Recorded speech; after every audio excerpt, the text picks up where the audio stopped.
had this experience of just becoming familiar with my own mind, fear, doubt, everything that shows up when you're pushing yourself and trying something new at the top of the line in the start gate. And then when I was studying psychology in college, aiming to be a therapist in wilderness program, I kind of stumbled across this book. It was by Mark Epstein, this mix between psychiatry and some of these Eastern models of psychology, which showed from that perspective that the mind, the brain is trainable, and that there are ways of doing this that felt so familiar to the athlete in me. I knew physical training since I was 14 years old, powerlifting as a ski racer. And this idea that just like my physical body, my mind could shift and change with these sort of exercises that are meditations really resonated.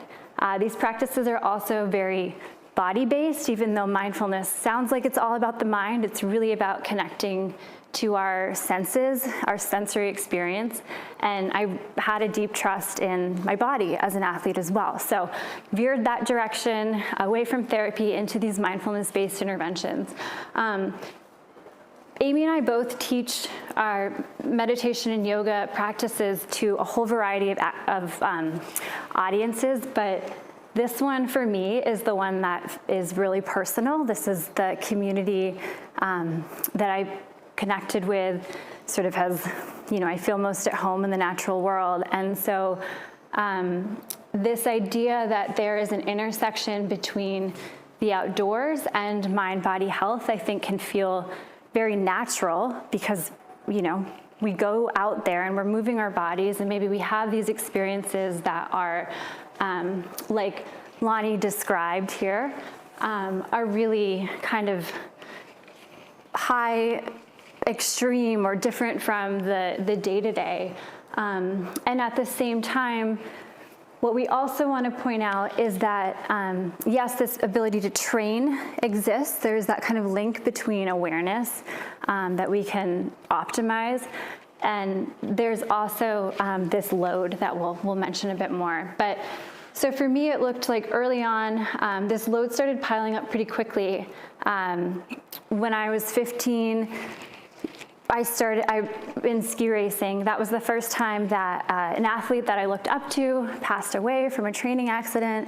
Another athlete at one of our races became paralyzed, and I had my first concussion, my first spine injury, and it kind of continued on from there in my ski life. And by the time, I was 25, my health really started breaking down in chronic pain, ongoing illness, because that load was piling up. And so I just share that to show that stress compounds. It compounds over time, and it comes from all different places. It can be kind of daily chronic stressors. It can be these more acute moments. And then also for anyone who's a part of a marginalized community, I have some of those identities. There's sort of like a baseline load as well. And so we can't partition stress out and say, okay, I had this hard thing happen at work, but I'm fine when I get home and my family life stays over there. It just compounds at the level of the nervous system and our physiology. And so from that, I really always believed in this need to individualize meditation practice, not present it as a one-size-fits-all, because we all have our individual backgrounds, that load, we have our current stress load, and we have, the moments of our life that we care about, that we really are wanting to optimize the applications of these practices for. So it really needs to be individualized because of that unique stress load. No one size fits all. And I'll let Aimee kind of describe a bit how she got into her work. Thanks, Sasha. So similarly to Sasha, to many of you here or joining us live stream, I have been a lifelong competitive athlete. It started quite young, around the age of 3. I grew up in South Texas, so naturally I was riding horses and was doing competitive barrel racing. And so I think my first introduction into learning how to regulate my body and non-verbally and getting familiar with sensations and getting feedback from this other creature around, if I was showing fear, they would would pick up on that. If I was more regulated and calm and presenting being relaxed, then they would pick up on that as well. And I was creating this dialogue and feedback that I didn't know at the time was now what we call nervous system regulation. So I was competing at a really high level from a young age. I had a couple of really scary accidents on horseback. I also became quite good at just suppressing those experiences, I think like many of us do, and carried on and became switched from barrel racing to competitive volleyball. So I played Division I college at the University of Iowa and continued to push myself to extremes, performing at a really high level, and continue to suppress. I think a lot of us grow up hearing, no pain, no gain, or my dad would say, when the going get tough, like the tough get tougher. And so it just all feeds into this notion of pushing down and suppressing and not talking about it. And I wasn't given tools. I don't think we're given many tools in our Western world growing up, or even as adults, to be able to process and integrate some of these big experiences and the load that compounds over time, whether you're an athlete or a first responder or you're just moving through life, right? And so I got into college, was competing, and the suppression continued and my body just said no. And I was having pretty scary panic attacks. It was to the point where maybe I couldn't get out and drive, or going to class was really scary, and I wasn't quite sure what was happening. It almost felt like this betrayal of my body, this intense experience. It felt like I was dying, or I needed to go to the emergency room. And so it was really frustrating and scary, but also led me into yoga. And so I went to my first yoga class at the age of 19 as I was going through this particular period of dysregulation, and I recognized that I could actually work with the experience and with the body that on one hand was feeling as if it was betraying, and on the other hand, that I could begin to shape and reshape my experience using things like intentional movement and breath work, and using some of the mental focus that you cultivate as an athlete, but now channeling it in a different way to speak more kindly to myself, to give context to what I was experiencing. And so long story short, that really propelled me forward into mind-body somatic practices and healing, and I decided to devote my life to yoga as a therapy because that's how I experienced it. It was challenging at first for me to go to traditional yoga classes because they could be quite triggering with the breath and panic attacks, and I recognized that I needed to have more support, individual support. And so I continued on into yoga therapy school and have really gotten into nervous system regulation, studying Polyvagal Theory and different modalities of how we can learn more about our nervous system state and give context to what we're experiencing physiologically, whether that be overwhelm or overload or high intensity or feeling like we're crazy, or whether it's being completely collapsed or shut down or depressed, and starting to give more language and context in a framework so that we can begin to work and reshape our experiences. And so fast forward to Leavenworth, Sasha and I connected and recognized that we just had a lot of really shared experiences and passions to bring this framework and language into this world. And the rest is kind of history, but we're so excited to share this with you tonight. And as she mentioned, this is really a teaser and introduction into some of the practices that we'll go much deeper into in a couple of weeks at the workshop.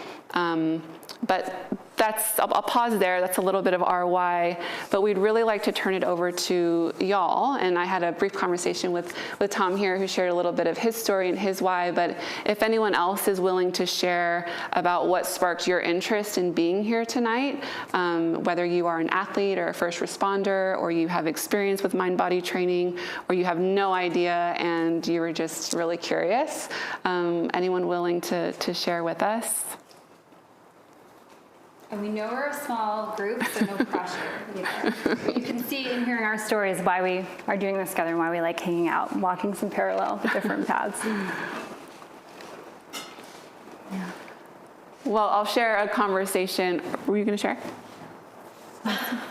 Not to put you on the spot. You look like you wanted to share. Not really, but I was thinking about some things, and I do have, I have a daughter here in Leavenworth who has very much lives the life that you're describing with, how did you put it, with high risk? High stakes, risk inherent environment. Recreation. Yeah. But she also spent like 13 years as a climbing ranger at North Cascades National Park, and had a lot of really hair-raising experiences, and had a really traumatic loss here locally with a fiance who died in her arms in an avalanche, and I spent a lot of time in the mountains, but not at that level.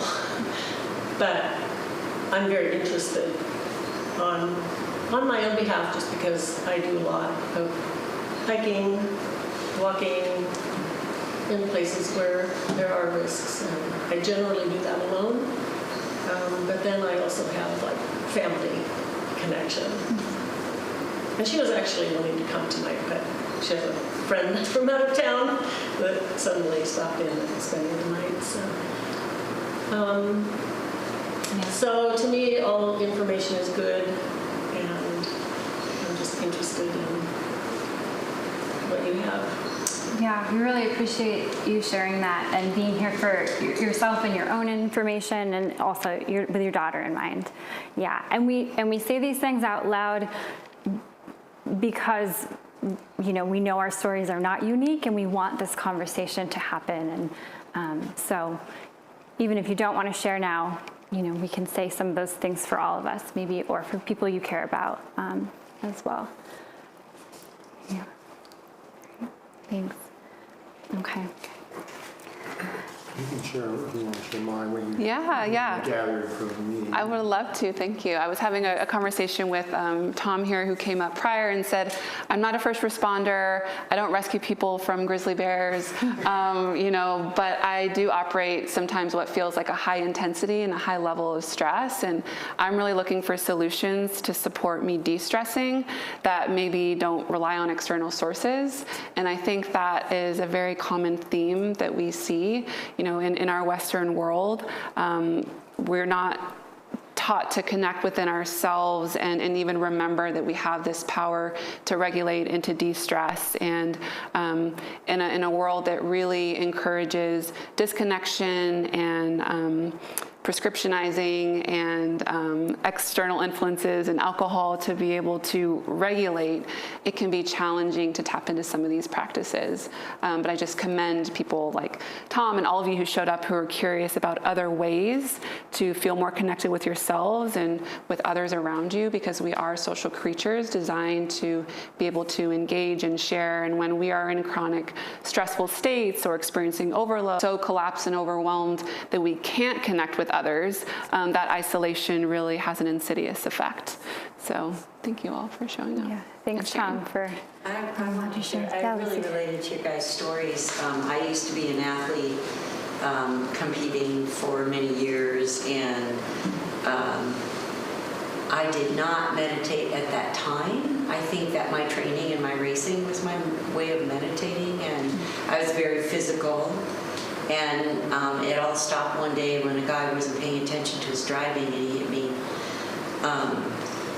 going over 60 miles an hour while I was on my bike, and I survived, and the doctors were sure that I wouldn't be able to walk again. And so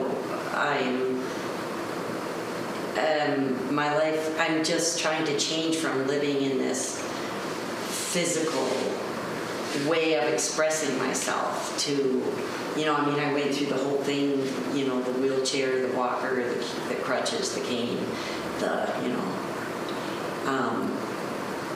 I learned meditation along the way, and I've been practicing for over 10 years, and I get out and I walk a lot, and I go alone with my dogs, and I walk, I ski, I still bike. I do a lot on my own, and I realize I rely on them to tell me who's in the woods.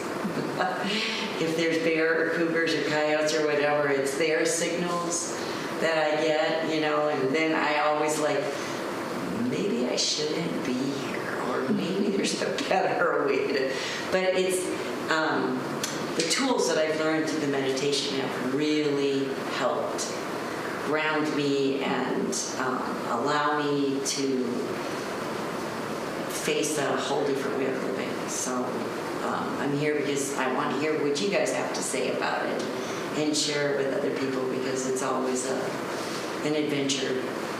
So I really appreciate you guys coming and sharing your stories. Thank you, and thanks for sharing your story as well. Yeah, and you highlight that this idea that, again, that we can't compartmentalize stress and all of the, I think even sometimes the things that we need to grieve in a way or process or heal from, it's like, it's all of it. It all shows up together. We're not pulling from, we pull from one well when we talk about stress in the nervous system, kind of as you described there too, that it can all be related. Thanks, Lissy. Yeah. All right, great. I really appreciate all of you for bringing that into the room and just saying those things out loud and sharing it, because I do think one of the things that we love about talking about the physiology and the nervous system is not just to geek out on that, but that it shows the ways our minds and bodies work can be quite universal across different people, even within the need to individualize as well. So we appreciate you sharing that. Okay, here. And we love to go on, and we will have to remember ourselves that we have the workshop because we just want to teach so much here. But I'm sharing this just as a nice kind of prior to a slide that could be things that are hard. We're talking about these stress loads and things that can pile up on our nervous system. So this is sort of some of what I've pulled from my own story, my outdoor community. You have named some of these things, right? And so just over a life, over a career, you know, we can encounter these various loads that of compounding stress on our nervous system. And you know, I'll let you look here. Tom, I really appreciated you mentioned, and that we don't have to be elite athletes to have this need to manage a load. It's all of us. It's a life load, right? And even the act of accessing flow state, which is really that kind of state of ultimate human performance, that has a dip that follows it. It's a dip in dopamine, but we can feel that in our nervous system as well. So that's in here, as well as some of the bigger things, as well as some of the chronic things. And this is not a comprehensive list. You know, adrenal fatigue. We run into fear a lot when we are just gradually pushing ourselves to get better at our activities. So Aimee will really go into this more, what the impact of that is. But we also want to recognize that, you know, we watch this ripple out from one individual into relationships, into our communities. Some of the substances, our decision-making, our outdoor activity can be a substance or like an addiction. I've treated mine that way. I've used it as the thing, I can go beat up my body in the outdoors and I don't have to pay attention to the change I need to make in my work life or relationship life. So we can use that as an escape too. All of these can be both. And sometimes daily life, I feel at times can be harder to function in sometimes than those big moments in the outdoors that come with the bigger emotions. So we just recognize that with all of this, there's no judgment. It's not because I'm bad at stress that I feel stress. It's because these things compound.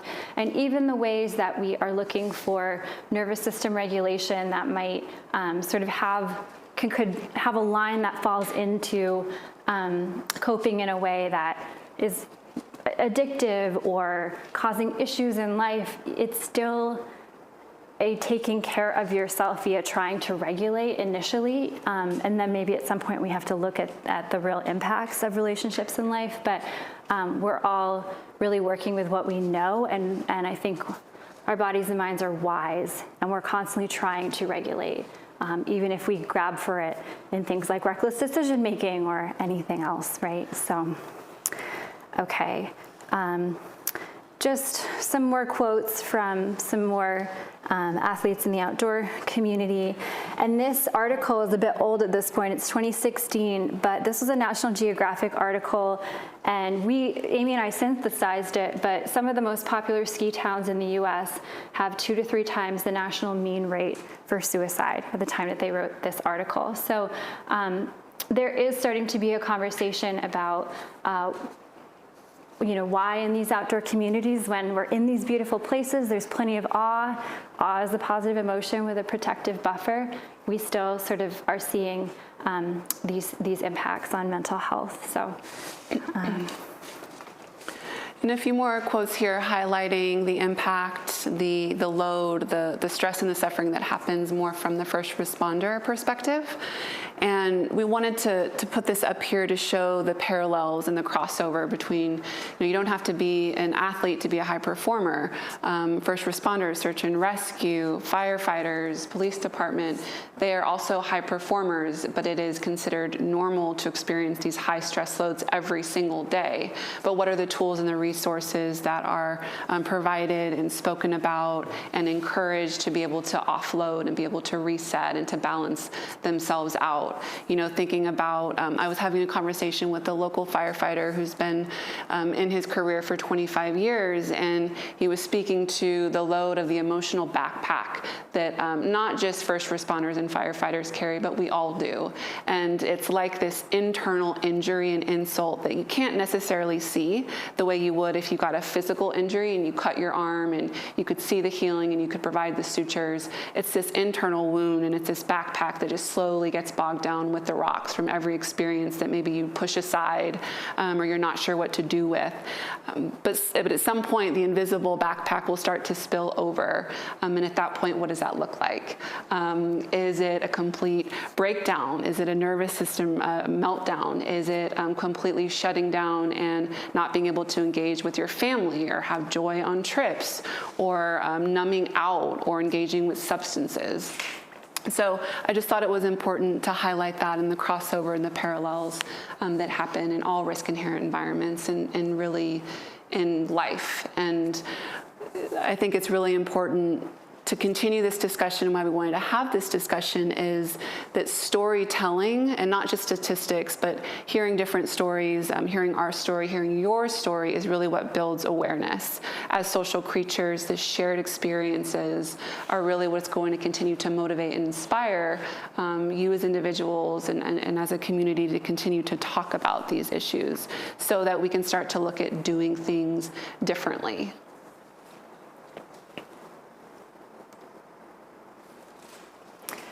We just have to tack on to what Aimee said. There's a theory of emotion by Lisa Feldman Barrett that we actually need an emotion concept word. We need language in order to be aware of an emotional experience. So we really do need language in order to even be aware of these things.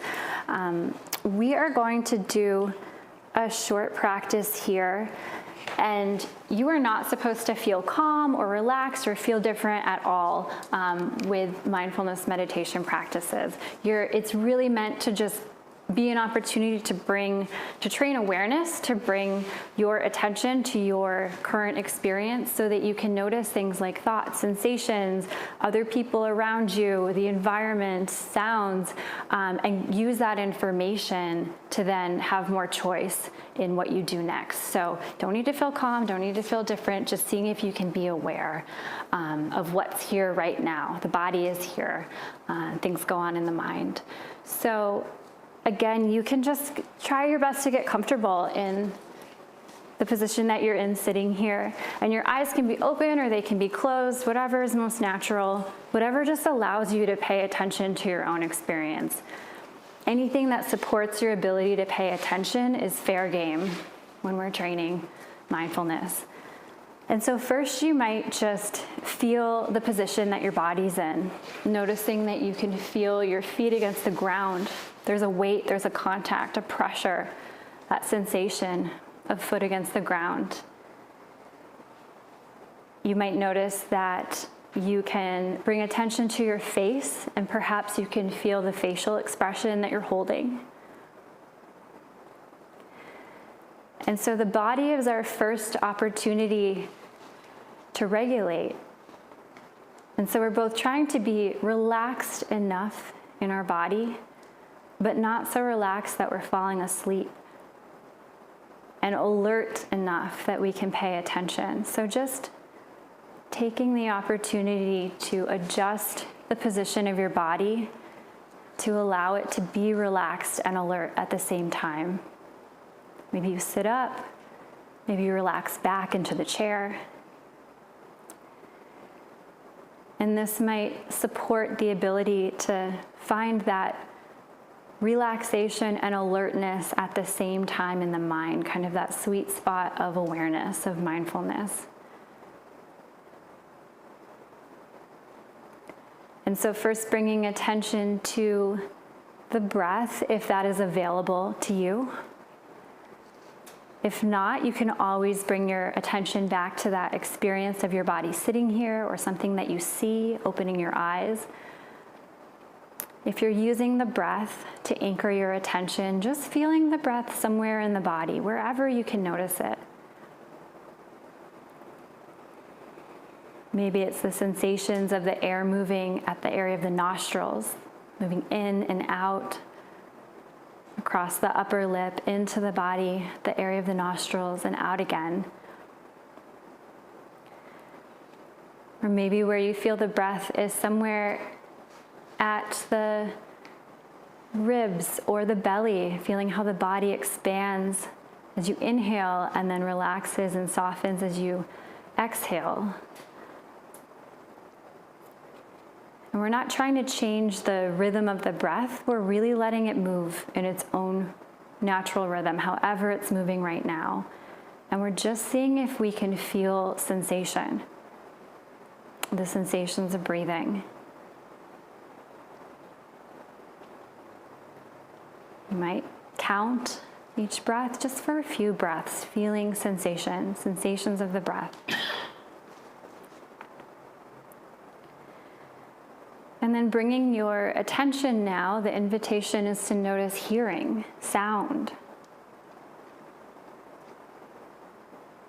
You might hear sounds outside this room, the sound of my voice.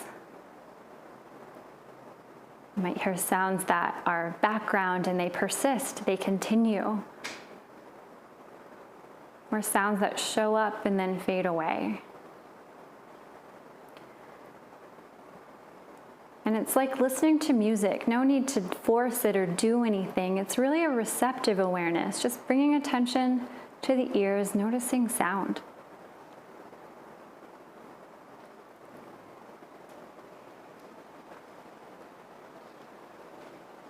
You might stay with this anchor of attention on sound, or the invitation now is to move your attention back to the body as much as is available.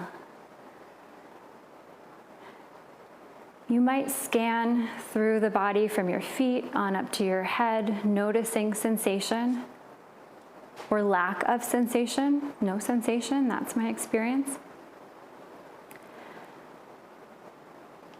Or you might just bring your attention to the body and just notice where attention gets pulled to somewhere in the body, presenting sensation, just noticing, maybe naming what that sensation is as you notice it.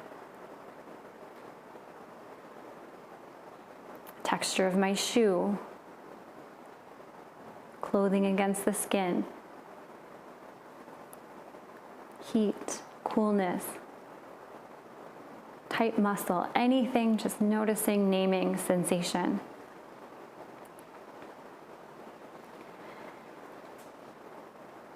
And then as we transition out of this practice, if your eyes were closed, I'll invite you to open them. If your eyes were already open, just really widening your gaze, really looking at what you're seeing, kind of taking in the visual space around you. You might add some movement, kind of shaking it off after being still. You could sway back and forth, stretching out in any way that feels comfortable. And again, the idea is not to feel a different way, but just to become aware of all these things that can show up in your experience. And so I know that was very short, it was probably fast, the intention with that was to notice that we can have all these different places that we anchor attention, and training the ability to move our attention from the different anchors, breath, body, sound, kind of moving it at will is a really useful skill, because something happens in our life, it grabs our attention, and maybe I can't deal with that right now, or it's too overwhelming and I need to release my attention and move it somewhere else. That's why we train this movement of attention.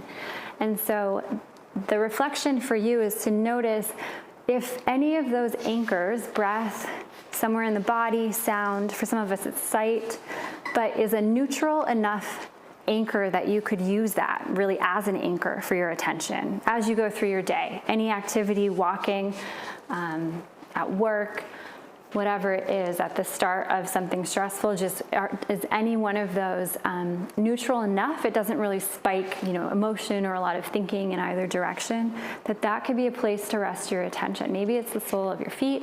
Maybe it's like your pinky finger sensation. It's just kind of neutral. Okay. And it's just an invitation to bring our attention back so we can be aware of what's taking place. I would love to know what all of your experience was in that, but we'll save some time for Q&A at the end, and we can bring some of those reflections into that. So the brain changes as a result of experience. It's the social organ of the body, and it's constantly being shaped whether we want it to or not. That's called neuroplasticity. But we can optimize that, knowing that neuroplasticity is taking place through organizing our external environment as much as is possible, and sort of organizing the internal environment of thoughts via things like meditation. So I'm going to skip ahead here so that Aimee can take us through the nervous system.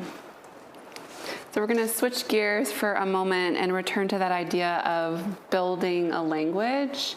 So I want to present a couple of different models so that you can start to think about and become more aware, familiar with certain nervous system states. And our nervous system being the system within the body that really is taking in information all of the time and helping us determine if we're safe, are we in danger, do we need to run, do we need to flee, do we need to relax. And so it's working behind the scenes at all times. And I just wanted to show this overview.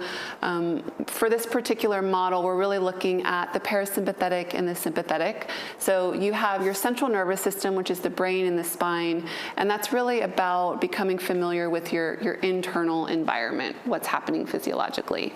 But the parasympathetic and the sympathetic are part of the peripheral nervous system, which is taking information from our environment outside in, from the periphery out in.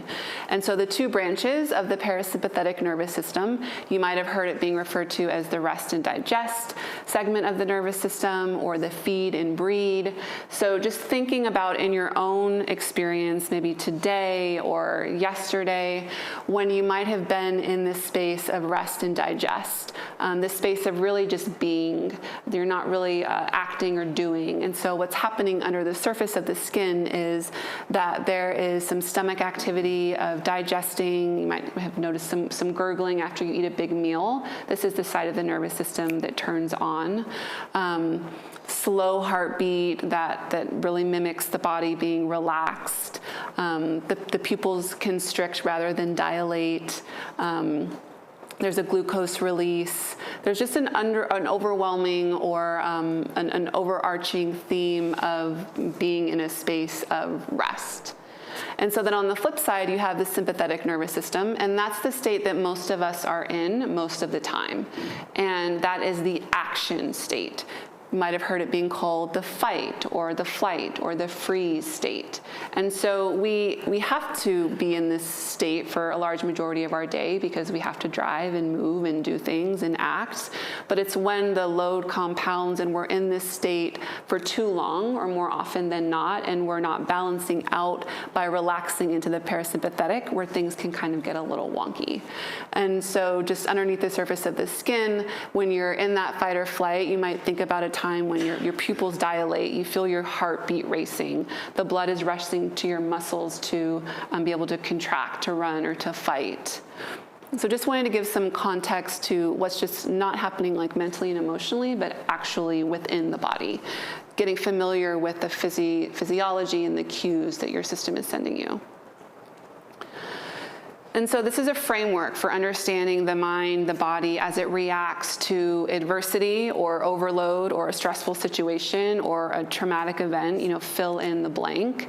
And there's really three main buckets that we're going to move through maybe a little more quickly, but we will dive really deep into this in the workshop in a couple of weeks. So we have the hyperarousal, or think about that overwhelming doing state when you're in the sympathetic for maybe a little too long. We have the hypoarousal, so when you have dropped into that parasympathetic rest and digest, but perhaps you're lingering there for a little too long and kind of struggling to shift out of it. And then we have the sweet spot of the window of tolerance, which is a term coined by Dr. Dan Siegel. And so just taking a moment to move through each of these.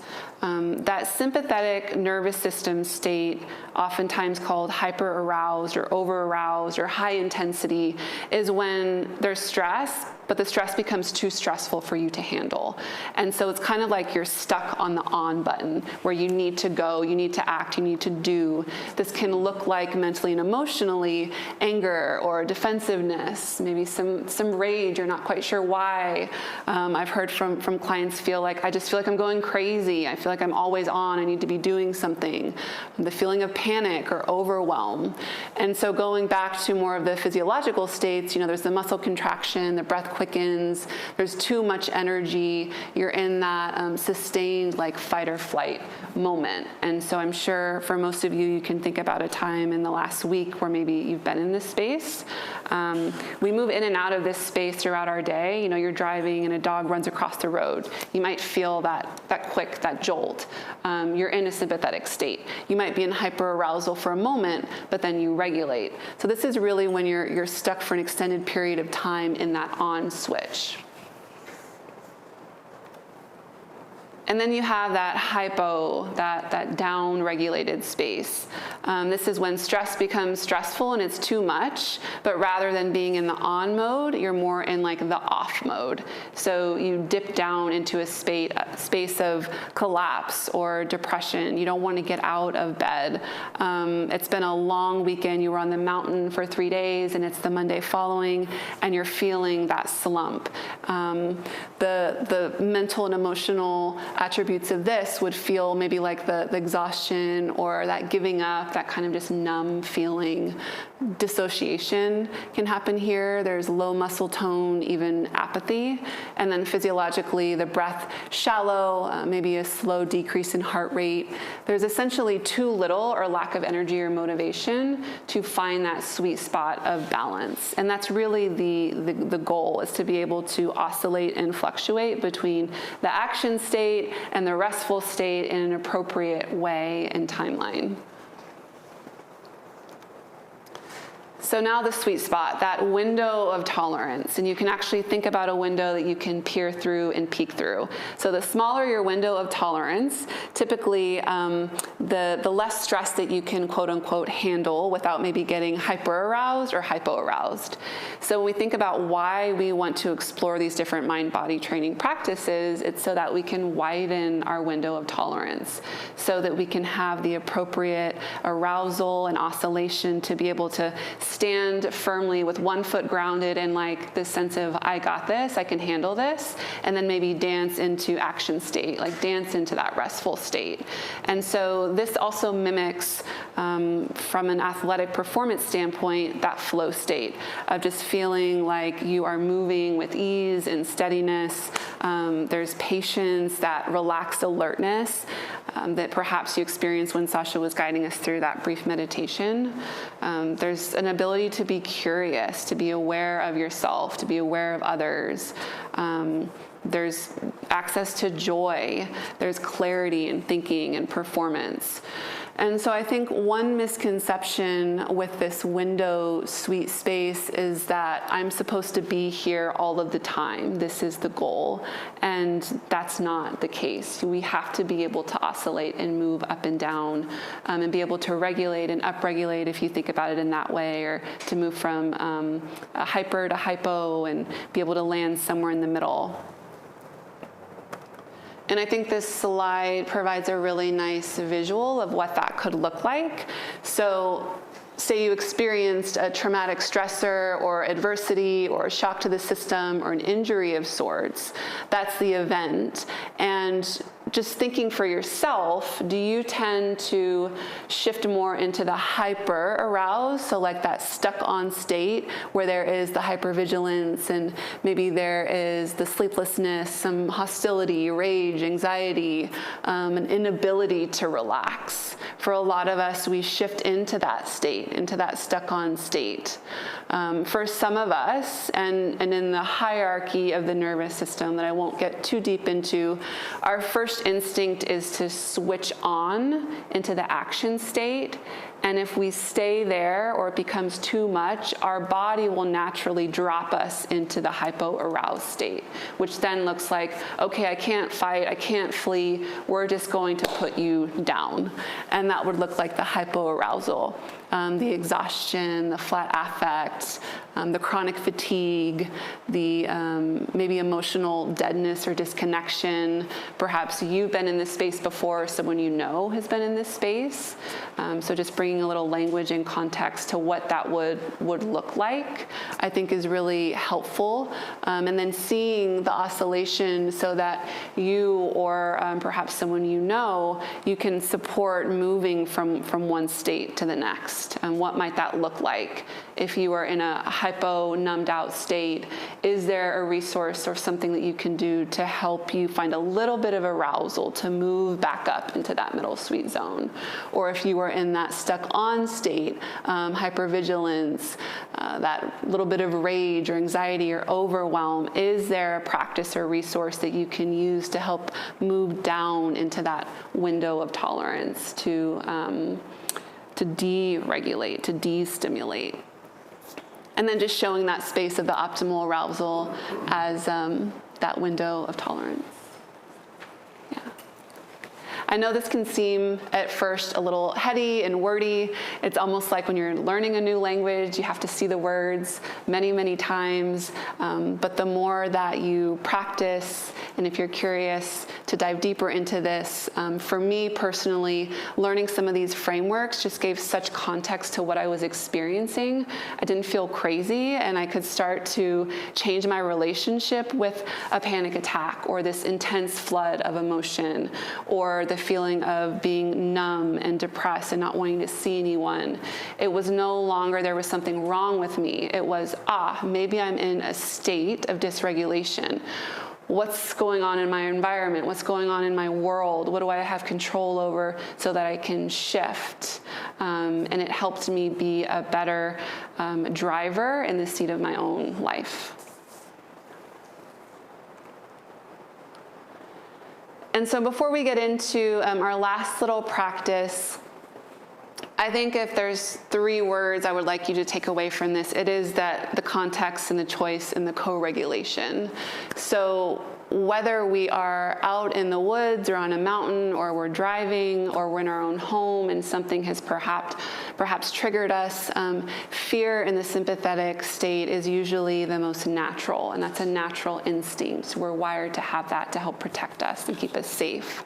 But we can bring context to what we're experiencing by getting more familiar with our physiological states inside, what we're experiencing inside the body, what's happening outside around in our environment. Are we actually in danger? Are we actually in a life-threatening situation? Are we safe? Can we remind ourselves that we're in a safe space? So that context and that choice allows us to reshape our experiences, to reshape our nervous system, to find more flexibility and adaptability. And then the co-regulation piece, and that's part of what we're even doing here today together. I mentioned it earlier, we are social creatures wired for connection. And so when it comes to co-regulation, we'll get quite deep into this during the workshop of being able to create a system around you where you can co-regulate with other people or your pets, or start to recognize when you might be co-regulating with someone, when you might be feeling out of balance with someone, and the signs and cues that you can use to help bring safety back into your own experience and body. Okay. So I'd like to introduce you to a breathing practice, and for this practice, I'll go back to this slide. I would like you to call to mind a recent event or experience that, on a scale of 1 to 10, 10 being really big, really overwhelming, very stressful, maybe choose like a 5 or 6, not like the biggest, most stressful, shocking to your system event that's happened to you recently. So just closing your eyes, feeling your feet against the earth and your hips supported by the chair beneath you. Recognizing first and foremost that you are here in this space, grounded and supported. And then calling to mind that maybe mildly charging experience. And perhaps even taking yourself back into that situation where you might have felt the heart rate increase or the muscles tense or contract. You started to feel that on switch igniting, maybe feeling a little nervous or anxious.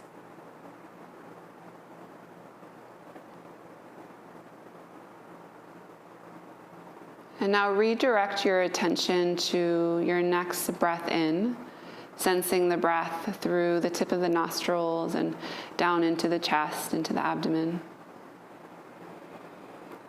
And then following the breath as it releases back up and out through the mouth now. And we'll repeat that. So inhale, inviting the breath to flow in through the nose down into the body. And this time as you exhale, as if you were breathing out through a straw, so the lips will purse and you will extend that out breath slow and steady. It'll sound something like this.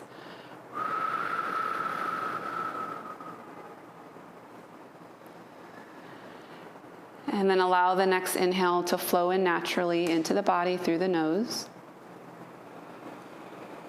Release the breath out through pursed lips, as if you're breathing out long and steady through a straw.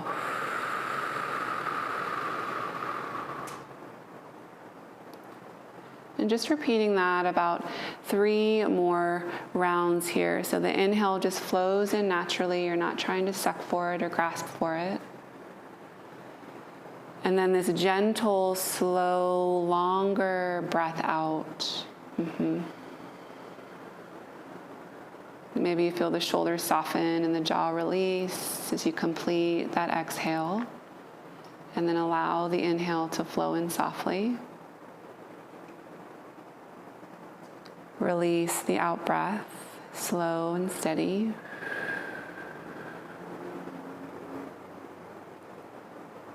One more together, straw breath in through the nose, out through the mouth.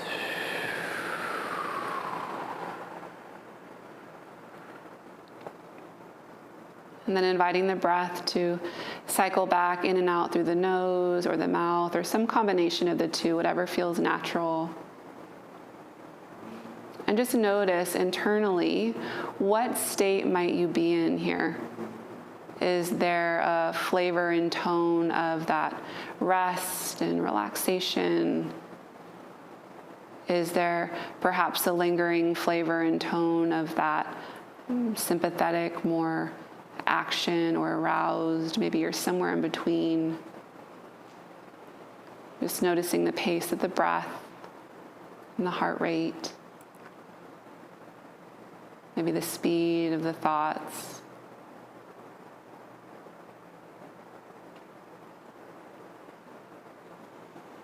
And then I'll invite you to come back by bringing the hands together and just gently rubbing them, creating a little bit of heat. Let's all take a full deep breath in through the nose and then open the mouth, side out. We blink the eyes open. Notice if perhaps the body wants to yawn or stretch. Those can all be signals that the parasympathetic nervous system is turning on, and then just roll out the shoulders. Okay. So that was a straw breath practice. For most people, not everyone, it can be helpful to move from this stuck on, down regulating to a more balanced, even window of tolerance type of experience. Yeah.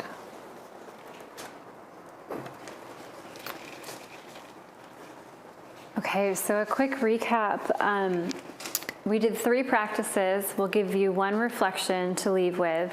So we just did a breathwork practice with Aimee. We really think of when you manipulate the rhythm of the breath, that's breathwork or pranayama and yoga therapy.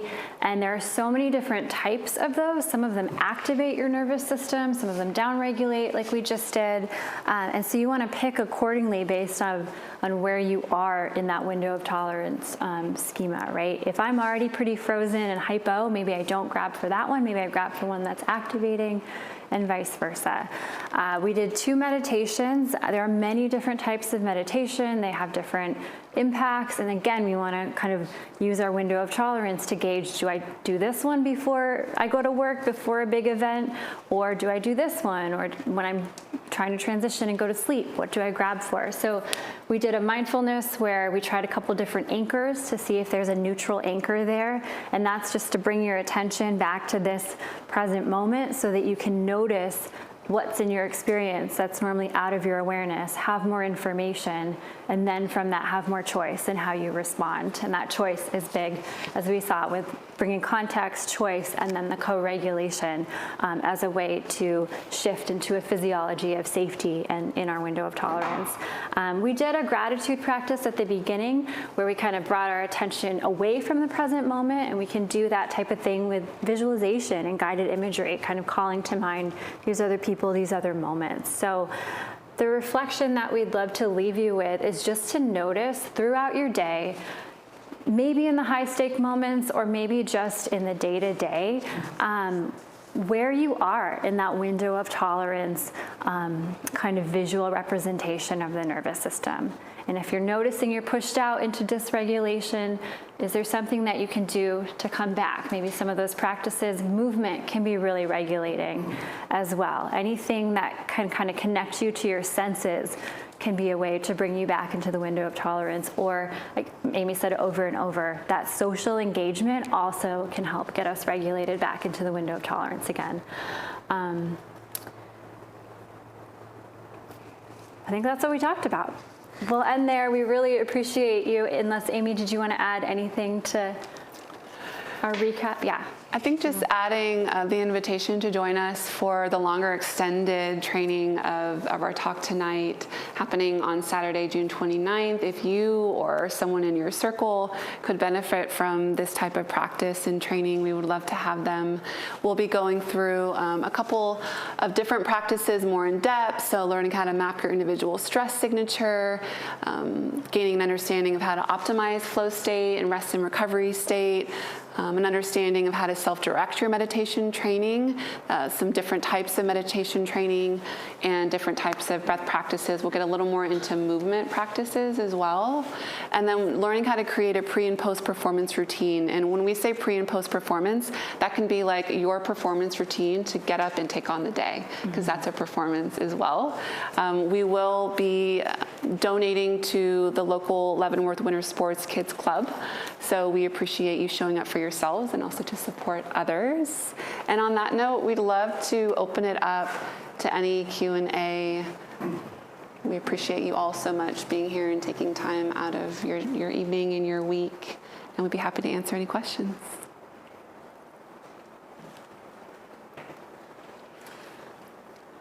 Yes, Well, Tom. it's more of an observation. I mean, I just think this generation, the, let's say, 15 to 20, they're just so connected to their screen. It's kind of, I mean, almost I don't know what's the word, a crisis, I think. You know, I have a 22-year-old and a 20-year-old, and they're just so disconnected with how they feel, and they're on screens like all day long without a break. And I guess, I don't know, do you see that in your practices, or I mean, it's more of an observation after having done some of these exercises. I certainly do. I think Sasha would agree. I think it's a pretty common occurrence and observation, and one that's interesting when we get into the social regulation piece and we look at with the pandemic and things moving more to a virtual world with phones and technology, the lack of being able to make eye contact with someone, or to sense a smile, or to feel their energy, or to be able to hear a voice in the same room. Those are all aspects of co-regulation that are so important to being able to regulate within ourselves. And so I think it definitely is a crisis of sorts in that being lost, and also the opportunity to rebuild that and to be able to reconnect with that. There is such a huge opportunity there, and I think that's why we are both really passionate about it, not just for people who are out there in the world, but I think for most of us, that can be a really natural coping mechanism for being in a hypo or hyper-aroused state, is to instinctively go to the phone rather than maybe leaning into co-regulating and even knowing what that means and giving language and context to it. So I think that's a very, very fair and wise observation. Yeah. And I work a lot with teens one-on-one, and for 3 years brought mindfulness into the Teton County School District in the Jackson Hole area for 5th graders. And I think with those younger audiences, it really is movement that allows kind of retraining a lot of these things. So it is that body awareness that's the starting point. So the phones take that away, as you described, but that's also the movement, I think, is big for younger audiences as a way back. Yeah.